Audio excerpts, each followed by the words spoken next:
How's everyone doing today?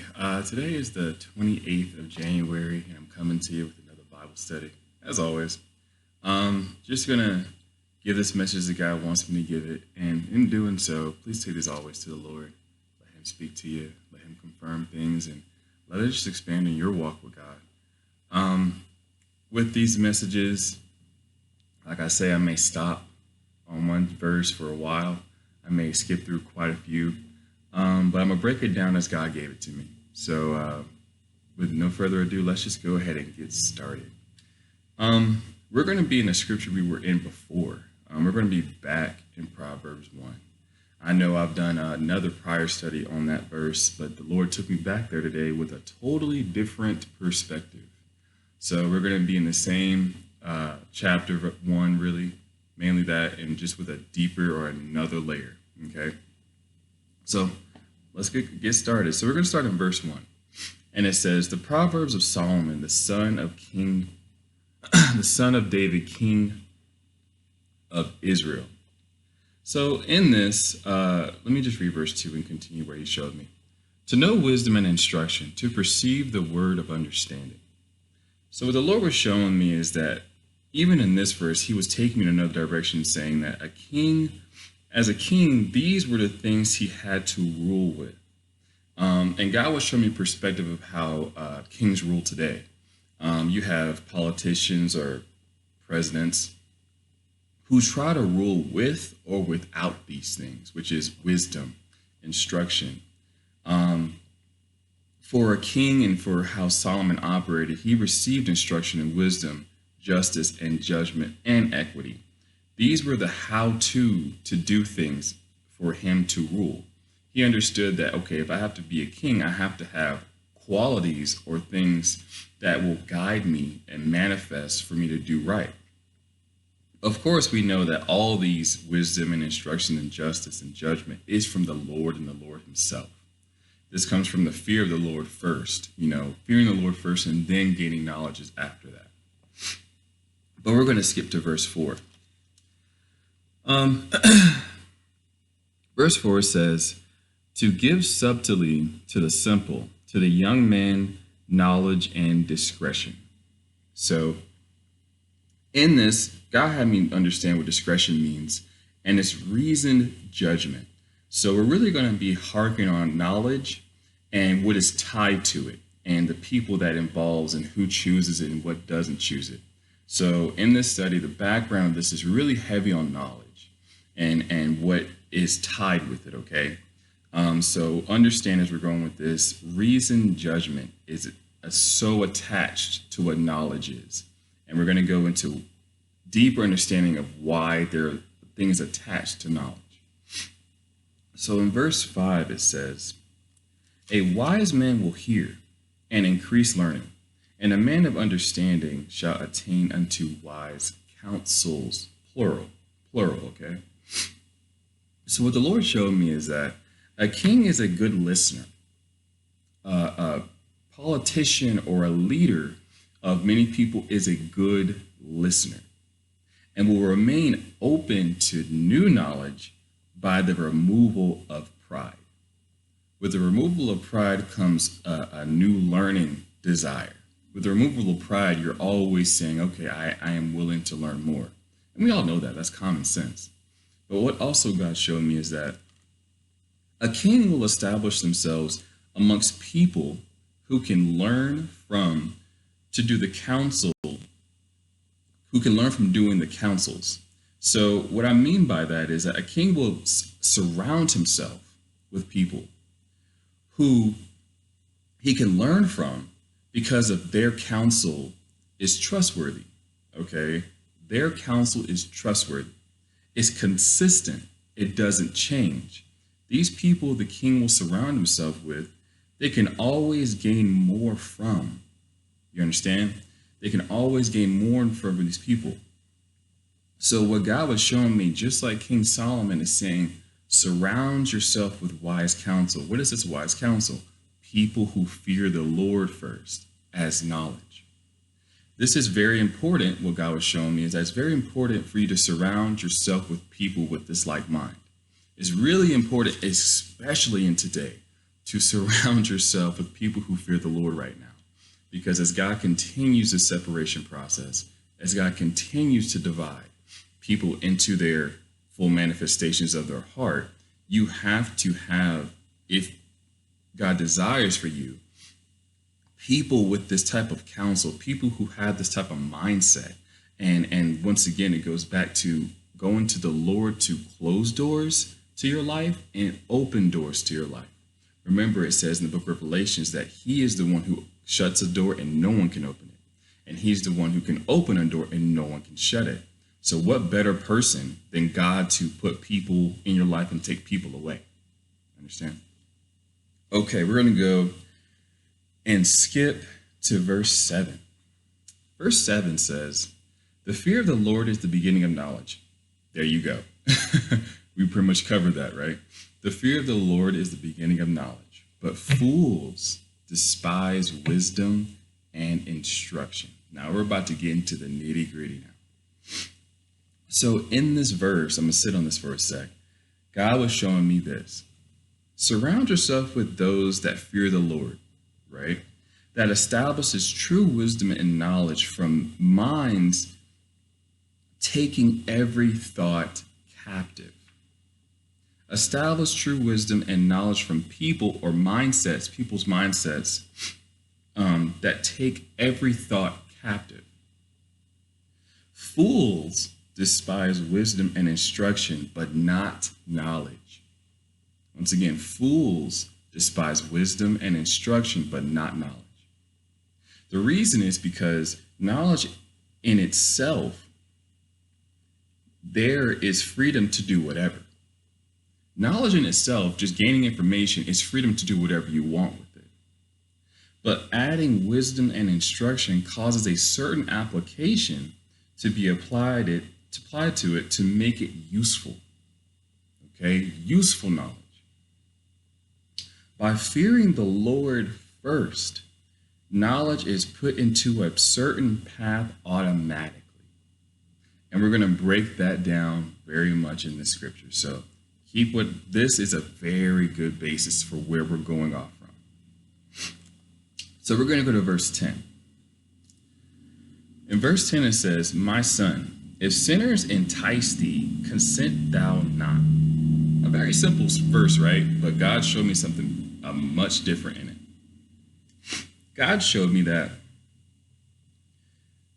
and they don't listen to them in their enticements because they entice you with the knowledge, with the methods of their freedom.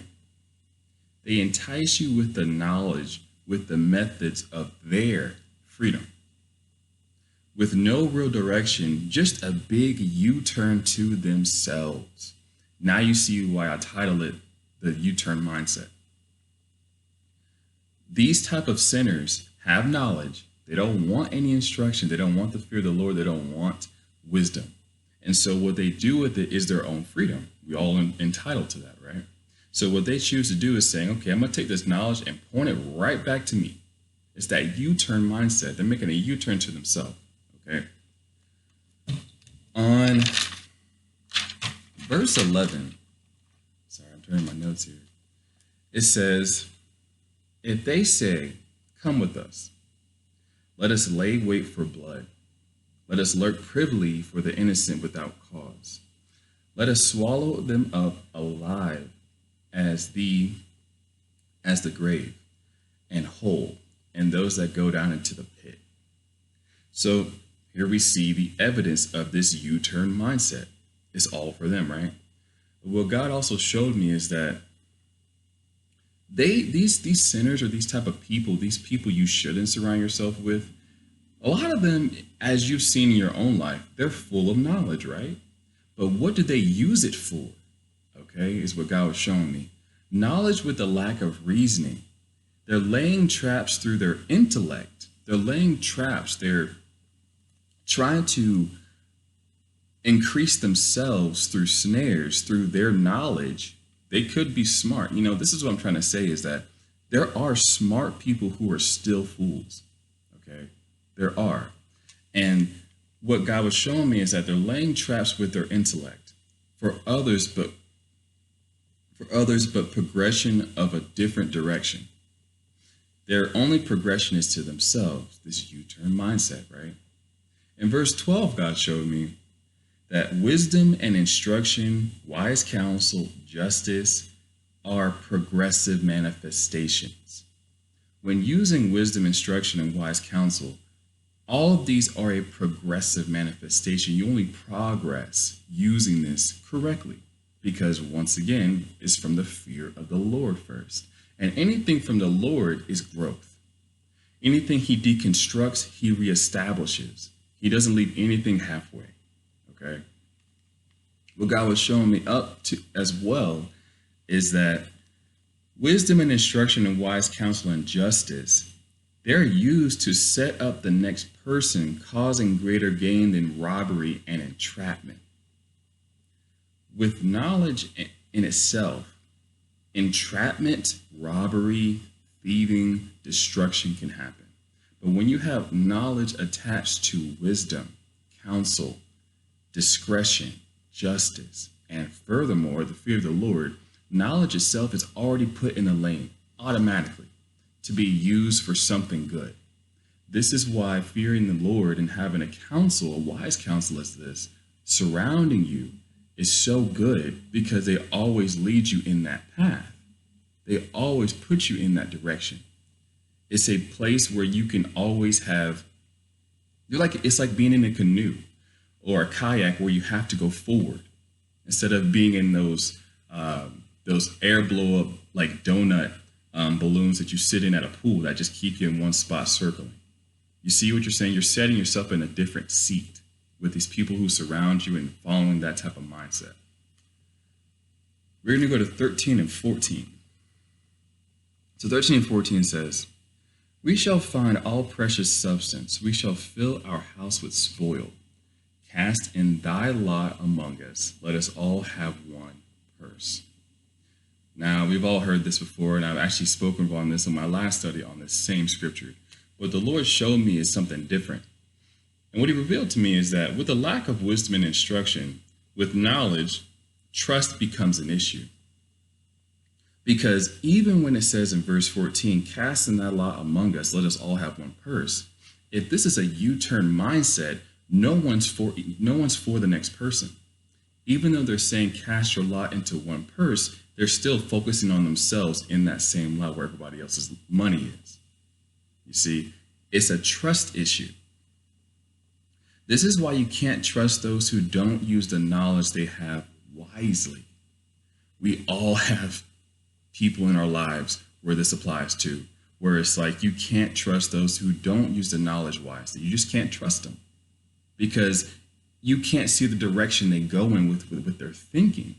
It doesn't operate correctly in benefiting you to be around them. It's people full of knowledge, but they don't know how to use it. And so since they don't know how to use it, it's not best for you to be around something that can't be useful. Remember, we're in a time now where information is so influential. Information is better than almost food now. Information is almost greater than a gun, okay? Information can keep you or destroy you now. This is really important in these days, okay? But to continue, in verse 15, I wanted to hit one point, and it says, "My son, walk not thou in the way with them. Refrain thy foot from their path." And to simply put this real quick is that because there really isn't one. Refrain their foot from their path is saying, oh, why? Because there isn't a path for them they're walking. They don't have a path. When you're doing a U-turn, you're not having a path. You're crooked. You're messed up, okay? We're going to go to verse 17. And in verse 17, it says, "Surely in vain the net is spread in the sight of any bird." Any bird. Now, when I was reading this the second time, God had me read this twice, God was showing me that, okay, what kind of bird are you? Well, I was like, Lord, you show us that we are sparrows and eagles and other things. But in this sense, he was showing me sparrows. And so what he was revealing to me is that since we are sparrows to the Lord, who lean on him for understanding. Remember, the fear of the Lord makes you lean on him. It doesn't make you run away from him. Fearing the Lord says, oh man, I need to look at your understanding because mine is not there. Lean on him for understanding. Share the snares and traps are easily seen, revealed, and dodged. Once again, where it says in verse 17, the net spread of any bird is surely in vain, meaning that it's worthless. You spread a net before a bird who's watching you, that they're going to fly away. This is the mentality God gives his people who lean on his understanding. They don't fall in snares. They're easily dodging everything because God makes them wise. Okay? One example God gave me is that, look at today. The example is the agenda of the elites going on. Those who are seeking the Lord and leaning on his understanding about what's going on today see clearly what in the world is going on. See clearly that there's an agenda. See clearly that there's an elitist people, a group of people who are trying to put snares for everyone else, but who are sparrows like us who are seeking the Lord and asking for him to reveal, automatically see it and say, oh, okay, I'm not walking that way. I'm not doing those things. I'm not applying myself or believing what they're saying because all these are snares and lies. Okay? We're going to go to, we're going to go ahead and go and skip down to verse 19 and 20. Okay? 19 and 20 says, so are the ways of everyone that is greedy of gain, which taketh away the life of the owners thereof. Now, this is the evidence of the U-turn knowledge, the evidence of these U-turn people, where it says, so are the ways of everyone that is greedy of gain. The ways, a path of those with greedy of gain is saying they're making a path straight back to them. That U-turn, okay, is all there. And then verse 20 says, wisdom crieth without, she uttereth her voice in the streets. And what God showed me is that wisdom, she's uttering her voice in all the paths of knowledge. In verse 21, it says, she crieth in the chief places of the concourse, in the openings of the gates. In the city she uttereth her words. So it's like God is painting a picture saying in every direction, you can have a full city of information, a whole entire city of information. Think about wisdom being able to be applied in all of those places, in a whole entire city, in all the streets, in the places of the noblemen, in the places of the gates, in every direction. In verse 21, God also showed me is that this is also where wisdom is available to be exercised, but isn't. So in all the ways the fools who are operating that understanding, the U-turn understanding, even wisdom can be applied there. Wisdom can be applied in every available place, in the streets, in the chief places, in the gates, everywhere. Okay, so it's not like you have to, it's not available. That's one thing God is saying too. It is not, it's always available. In verse 22, it says, how long, ye simple ones, will ye love simplicity? And the scorners delight in their scorning, and fools hate knowledge. And once again, the word, it's interesting. It says that fools hate knowledge, but also God is saying they only want it. You get it? The reason why, and I had to sit on this, and the Lord showed me, is that the reason why it isn't it knowledgeable to have wisdom? So you have a contradiction here. You say, I want knowledge, but you don't want the knowledgeability to, that's even the word, how to be knowledgeable and how to use wisdom. It's backwards. It doesn't make any sense, right? It's the same thing. So what God was showing me is that this is why fools hate knowledge yet want it at the same time. They just want to do whatever they want with it. They say, give me knowledge to do what I want. Don't give me the wisdom to apply it correctly. Okay? That's why fools hate it and love it, because usually knowledge always tends to have a friend. It's like knowledge is holding a hand, and the hand is wisdom. And then knowledge is also holding another hand, and the hand is counsel, or it's judgment, or it's justice, or it's equity. All of these things. Knowledge comes with a posse. Okay? Knowledge comes with a squad of people. But Fools only say, no, I want to just pick knowledge and everyone else can go away. This is why it's hated but yet wanted. In verse 23, it says, turn you at my reproof. Behold, I will pour out my spirit unto you. I will make known my words unto you. Now, this is where the twist comes in. God literally showed me is that make the crooked path straight, or make the U-turn straight. This is where these fools who operate these people who we can't trust with knowledge in our lives, this is where they can get right. They have to turn at my reproof. Who's mine? That's Jesus. By his reproof is from the fear of him. Not scared of him, like, oh no, but like, nah, man, you're so much greater than me and you have so much better understanding. I fear you, but it's because of who you are. And I need to know more about you. So I'm going to turn at your reproof, at what you say and what you command and what you instruct. I'm going to accept the instructions. I'm going to accept the wisdom.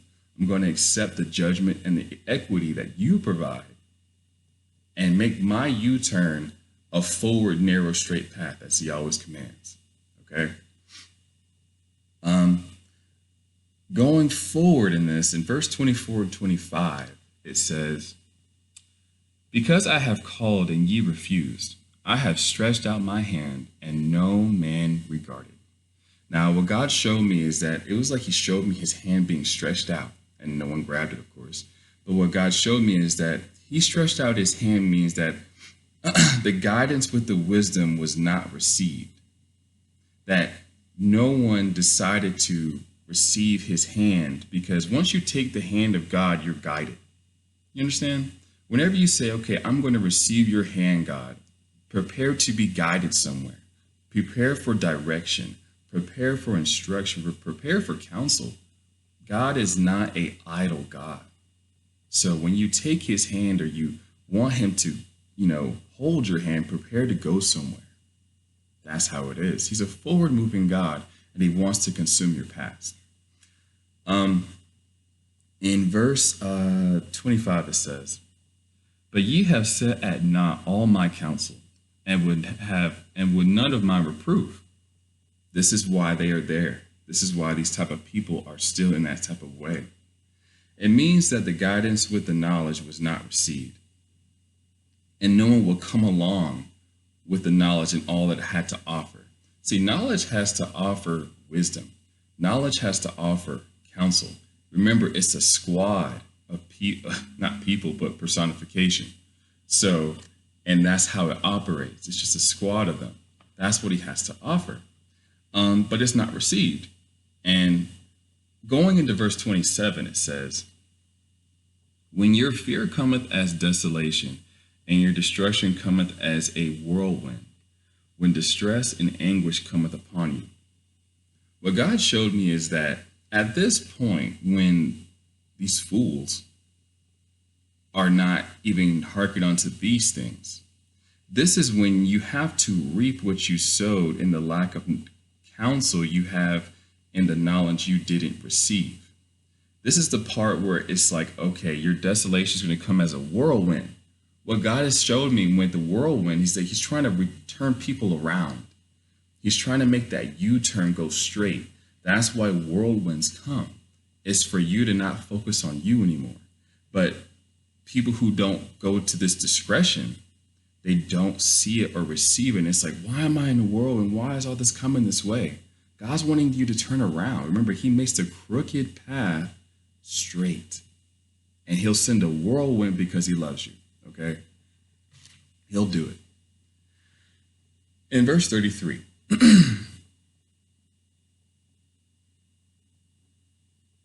but whoso hearkeneth unto me shall dwell safely, and shall be quieted from fear of evil. Now, hitting this home, what God showed me is that, and it's pretty obvious by now, that the fear of the Lord is greater than the fear of evil. Okay? This is the divide. This is what God is doing. Once again, he's manifesting this so hard now and so quickly, and he's going to continue to do it. And I believe in this study, what I've been seeing, what he's showing me is that no knowledge and who accepts all of it from him or who doesn't accept all of it. And for what reasons do they not? And make sure that once again, since God is dividing, it's very important who you're surrounding yourself with right now. This is why you need God to establish the doors open and closed to your life. Because when he divides, those you are around may be divided somewhere different than you. Because once again, only God knows the heart. We can think we can know someone fully, but only God, he knows the heart. So that's the study, guys. I thank you guys for taking all the time to listen to all of these. I pray that this bless you, that you could share it. Share it with somebody who you think will be blessed with it as well. I love y'all. I'll see you in the next one.